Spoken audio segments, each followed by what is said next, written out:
man. Yeah, he's just like coming to the park. Let me just introduce the audience to this little scumbag, yeah? Comes to the park, gets refuted by every single person in the park, including the schizophrenic pigeons that hang around, then decides the only way I'm going to get famous is by coming to the park and trying to burn the Quran. When he fails at that attempt, then we refuse to engage him. And then you can watch this video, actually, if you go back a few days, that he tries to interrupt a conversation between myself and some atheists, right? And in the middle of the conversation, he interrupts, and I actually school him there, and then I tell him, listen, I'm not going to talk to you. And I even explained to the atheist, look, I'm going to be very nice to you guys. I'm being nice to you guys, but this guy I'm not being nice to. This guy tried to burn the Quran, and he still hung around like a bad smell. And the guy is now coming here. We're not going to throw you any crumbs, James. And what you need to realize is if you want to have a civil dialogue, we're ready to have that. But if you're going to try and burn the Quran, disrespect our book, we're not going to be charitable and give you any crumbs. Okay, so here's what we'll do with James. Can I clarify something real quick regarding his? Did he fail at actually burning? Like he couldn't burn it? Like he couldn't make a fire? Like, was he sitting there like, it's not working, mate? You know, like, well, if you go back online, the new wherever the news was, there's something like the police stopped him or something like this. It's just something really silly. But the thing with people like James is that when you lose a debate, fair enough, you lose a debate.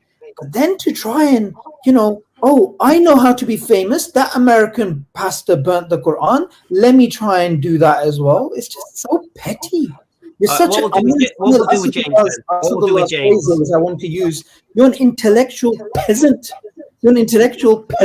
Yeah. Well, let's do this. Let's do this. If James is willing to come on and apologize for that stunt, we'll hear his nonsense point today. Do you know what he's going to do? Well, look, can I predict what he's going to do? Can I predict? Go on. He's not going to apologize. Instead, he's going to say do you condemn apostasy in Islam? Apostasy is worse than actually burning the Quran. So it's going to be the what about it. Well, let's see. Right? Let's see. We'll see. James, I'll give you one opportunity. I'll bring you on. You apologize for this pathetic stunt and we'll engage with you. If you don't apologize, have a lovely evening. Let's give him some crumbs. Come on. Let's give him some crumbs. So, how about... Right, I'll say it again to you.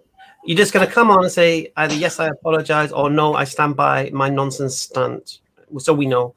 No how abouts. Just an apology. I'm giving you one opportunity, I promise you, and then I'm not actually going to block you from the studio. I'm not going to kick you. I'm going to block you. Give him 10 seconds. All right. Okay. If we can all agree that disrespecting religions is a bad thing to do, then I'll definitely apologize. But only if we can all agree that disrespecting religions is a bad thing to do.